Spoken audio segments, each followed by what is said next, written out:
semangat menegakkan panti Islam, Ahlussunnah wal Jamaah. 2 September 2021 lalu, Presiden Jokowi menaikkan Perpres tentang pendanaan penyelenggaraan pesantren. Salah satu ketentuan yang diatur dalam Perpres ini adalah kewajiban bagi pesantren melakukan pencatatan dana yang mereka kelola yang bersumber dari masyarakat, pemerintah pusat, Pemda, sumber lain yang sah dan tidak mengikat, hingga dana abadi pesantren. Dana abadi pesantren adalah dana yang dialokasikan khusus untuk pesantren dan bersifat abadi untuk menjamin keberlangsungan pendidikan pesantren yang bersumber dan merupakan bagian dari dana abadi pendidikan. Perpres dana abadi pesantren tentu menjadi oase bagi kalangan pesantren, terutama pesantren kecil. Selain itu, terbitnya Perpres tersebut seolah menjadi penebus dosa dan menjadi pembuka agar nasib pesantren sejajar dengan pendidikan formal. Namun, jika pesantren memang ingin diperhatikan oleh pemerintah, mereka pun harus bertransformasi mengikuti standar lembaga pendidikan formal. Salah satunya adalah soal laporan keuangan. Sayangnya, persoalan data dan administrasi ini pula yang menjadi titik kelemahan pesantren selama ini.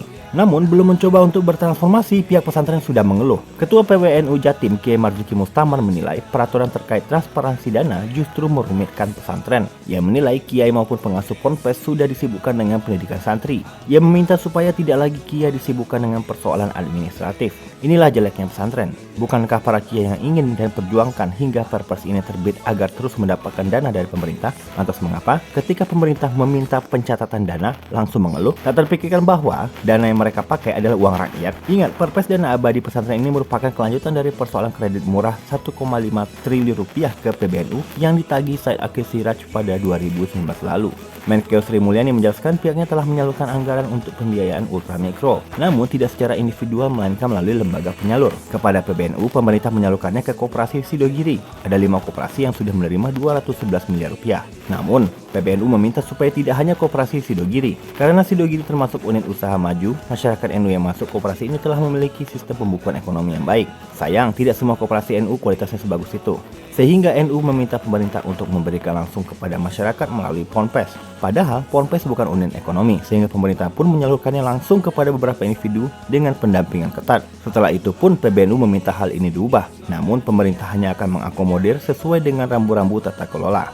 Kesimpulannya, pesantren bukanlah unit ekonomi, sehingga tidak memungkinkan kredit tersebut langsung diberikan kepada pesantren. Kemudian, koperasi pesantren tidak semuanya memenuhi standar good corporate governance. Sedangkan kucuran dana melalui individu langsung membutuhkan pendampingan. Tapi hal tersebut sudah dilakukan sebab mana mungkin kiai mau diawasi terus-terusan. Dari persoalan inilah kemudian formatnya menjadi dana abadi pesantren. Dana berupa suntikan negara untuk pengembangan santri tanpa melalui fitur kredit, namun tetap harus diaudit. Sudah dipermudah mekanismenya, kiai masih saja keberatan dan menolak. Bukankah lembaga pendidikan lain bisa melakukannya? Mengapa pesantren tidak bisa? Jangan-jangan selama ini dana yang masuk ke pesantren lebih banyak diperuntukkan untuk kepentingan pribadi para kiai? Mari kita tengok nanti.